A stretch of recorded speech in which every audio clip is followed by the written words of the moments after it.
Okay guys, so in this video I'd really like to just kind of explain the process of laying down the Cerakote. We use a small,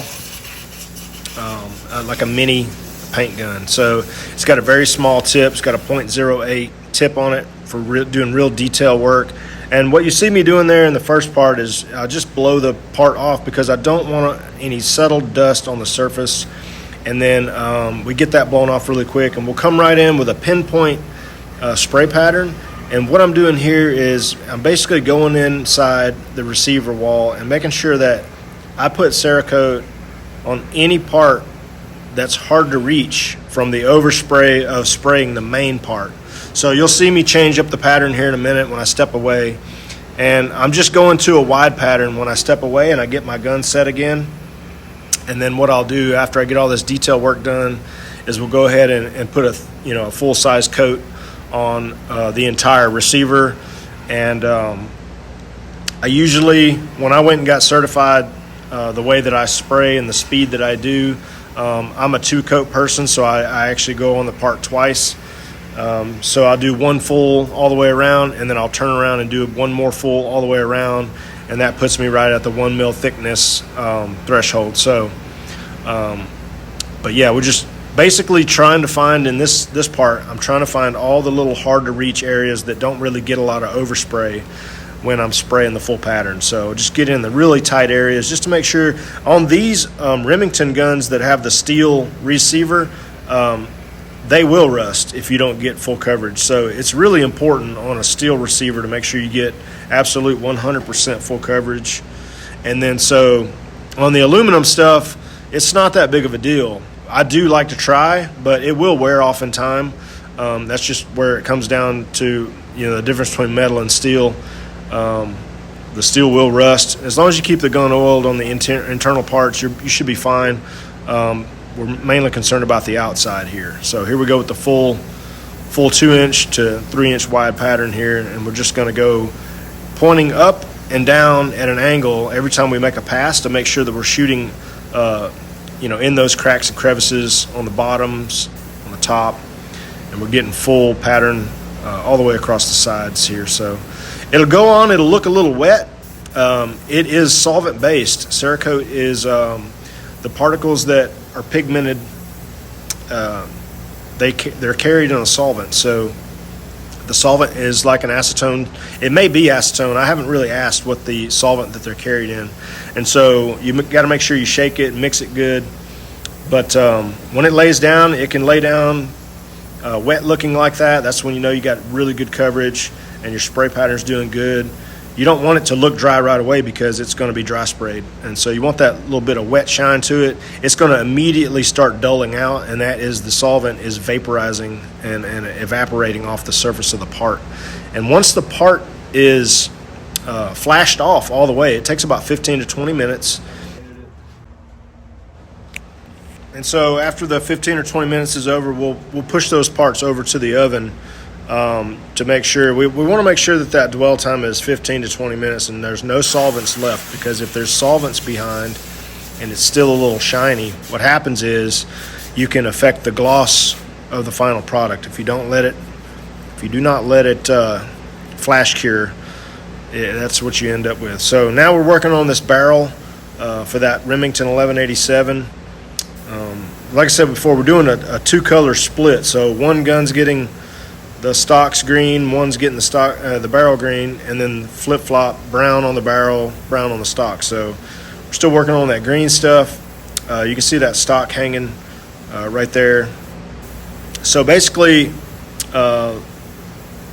spraying these parts out, it doesn't take a whole lot of time. It's just just some detail work. You got to make sure you're getting full coverage, and I just like to go in and hit some of the hot spots really quick too while I'm doing the main spray. But just kind of stay tuned here and watch as the process kind of goes along.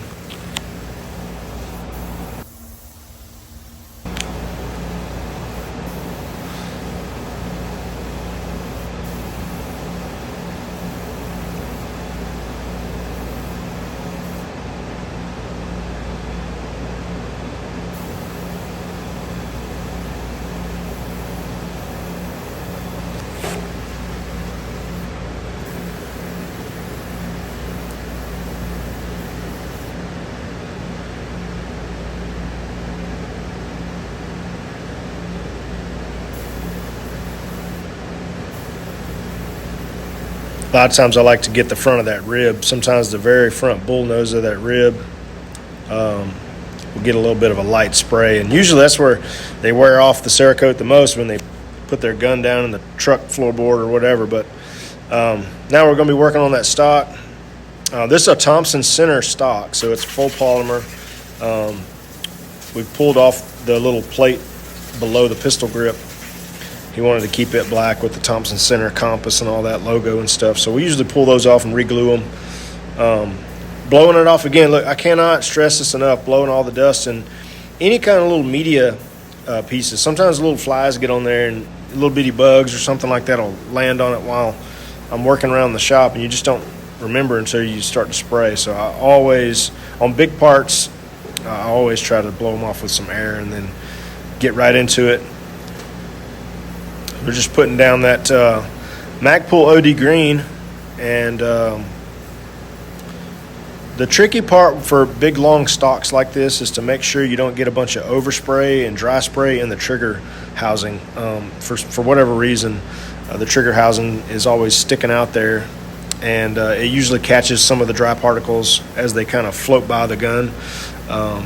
So what I'll end up doing is I'll spray, and I'll try not to spray it directly with the big pattern too much, and then I'll come back with a dial down kind of a pinpoint pattern, and I'll spray on the inside of the trigger guard, and just kind of almost overspray, like too much material, to make sure it's super wet and clear up any of that dry spray issue. It's just a pain when you got the whole stock, looks great, and then you go and then you feel inside the trigger guard and it's kind of rough, and you're like, man, I wish I would have fixed that. But I'm super OCD about stuff like that. Most people probably wouldn't even notice it, but I mean, I'm just that type of person. So keep on playing along. All right, so we're working on this Thompson center compass barrel, and so this is a 308 chambered barrel and receiver assembly here. And again, blow it out, man. Get that dust and trash off of there. You do not want a piece of trash in your finish by the time you pull it out of the oven and you start inspecting everything and you're like, man, I got some trash. Then the way I am, I'll strip the whole thing down and start all over again. It's just time, So, but you got to be professional.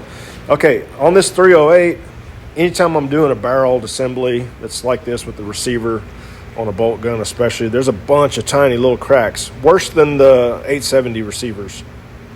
I mean, there's little bitty cracks and crevices and pinholes, and I always try to get inside that bolt housing first, and then I'll go on with the heavy coat, and we'll go around it like that. So right here, you just basically see me doing the same thing. Dial the pattern down real small, almost about the size of a Sharpie marker, less, about, I don't know, probably between a 3/4 of an inch and a 1/2 inch circle, diameter there. And we're just using the smallest amount of Cerakote. I mean, this stuff goes a long ways. So we get it all in the cracks and make sure we don't miss no little stuff. And then we'll change the pattern out, and we'll go ahead and give it the full Monty, give it the full beans.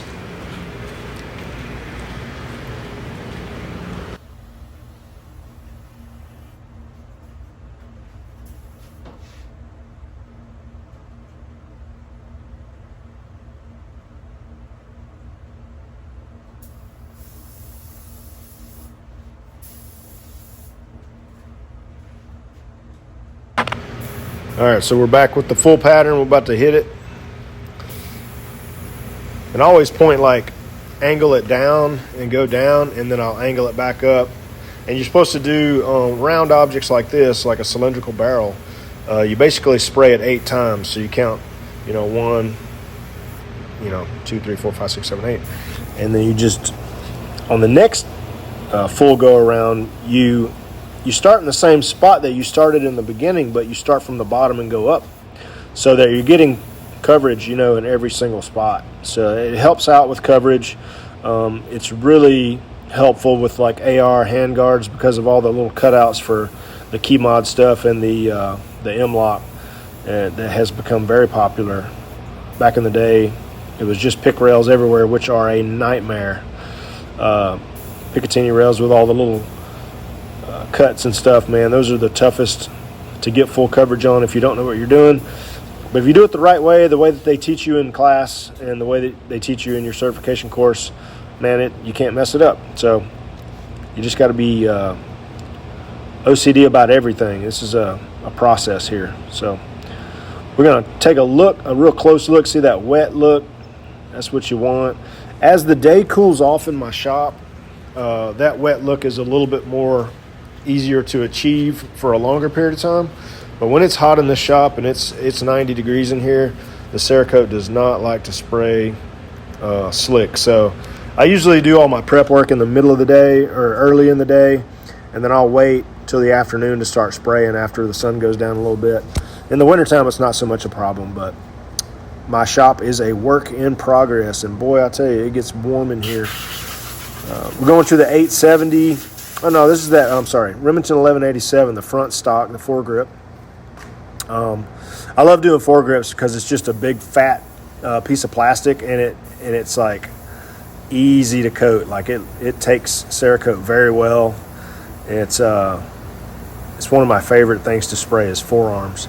So that and big smooth shotgun barrels, they always turn out so amazing. The slickness on them does really well, so happy with that. You'll see me grab this little tool here. I just stick this inside and I use it carefully to control the movement of the object. A lot of times when something's really light and I'm spraying with 25 psi, the part will get a little wonky. So I don't like that. It makes it harder for me to keep my pattern going. So you'll see me grab little tools like this to hold stuff every now and again. So not always, but if I can, I'll do it. It helps out.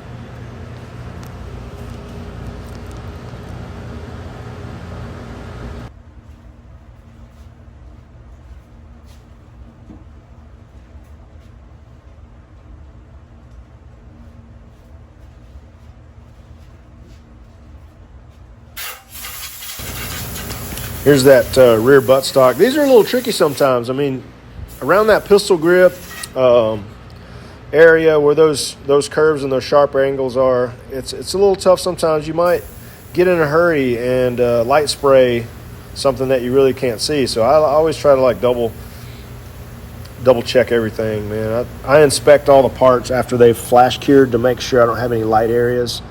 It never fails. There's always one part that comes out of the oven, and you can't really tell it when it hasn't been in the oven to cure.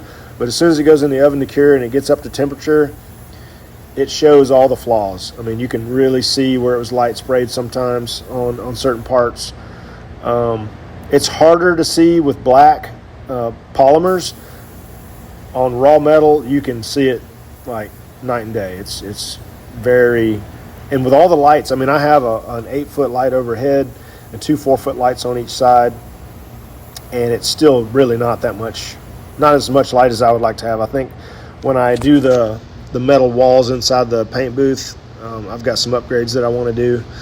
I think I'm going to add some more lighting just because you can never have enough light, especially when you're spraying dark colors on dark plastic or anything dark. It's tough. So we're doing a little magazine here. He wanted the magazine to be the opposite color of the stock on that Thompson Center. So we're doing a green stock and we're doing a brown, Patriot brown magazine. So I think the thread protector for the end of the barrel I did brown. No, the barrel's brown and I'm doing the thread protector in the opposite color. So yeah, so we're just changing it up. We're going to make it a little theme gun. It's going to be kind of cool. He said he didn't want camo because he wears all kinds of different camo. He just wanted some colors that are in the camo. Here's a little the pick rail mounts for the scope. These mount to the top of the barrel assembly, and we're doing these in the brown color as well to match the barrel. So these are really easy. I don't even really spray them off with air because they're so light and they'll fly all over the place. So I turn that pressure way down and just get back to that little small, just the lightest amount of Cerakote coming out of the gun, and just get it covered really good. Make sure it's all in all the holes. A lot of times you'll have a little shadow spray on some of the little mounting holes. So I always take my time with these, get them really good. You can't really mess these up. A total beginner can totally do this right here. So the only problem is, to get this kind of a paint gun, these paint guns, you buy them, they're $200 or $300 from Cerakote's website. So I'm sure there's probably another alternative out there, but this has been the proven, tried and true. Iwata makes this gun. It's actually an Iwata LPH 80, and like I said before in the clip, it is a .08 tip. So they're awesome. I need another one. I actually would like to have two so I can run two colors at once, especially when I'm doing large parts and solid colors. So we'll finish these up, check it out, and then we're going to move on to getting these parts flash cured out in the open and then over to the oven. We're going to put these in the oven at 180 degrees to cure, and we're going to cure everything together. We're going to put it in there for 180 degrees for 2 hours, and then we're going to pull the polymer stuff out, and then we're going to leave the metal in, and then we'll 2 hours at 250 degrees. So while all this stuff's in the oven and we've got the temperature set on the oven, all the parts are in there. Let's take a look real quick. I mean, that oven's packed. So while everything's in there, like I said, we're going to do the polymers, everything together at 180 degrees. That way the sheen is the same, because there's multiple ways to affect the gloss or the sheen or the finish. How glossy or how matte it is with the catalyst. The more you put of this, the glossier it'll be, or the higher the initial cure temperature is. You can manipulate gloss levels that way. So we're going to put that in there for 2 hours at 180, pull the polymers out after that, and then we're going to go for another 2 hours at 250 on the metal stuff. Once we get all that stuff pulled out, stay tuned in the next video for I'm going to do the assembly of all the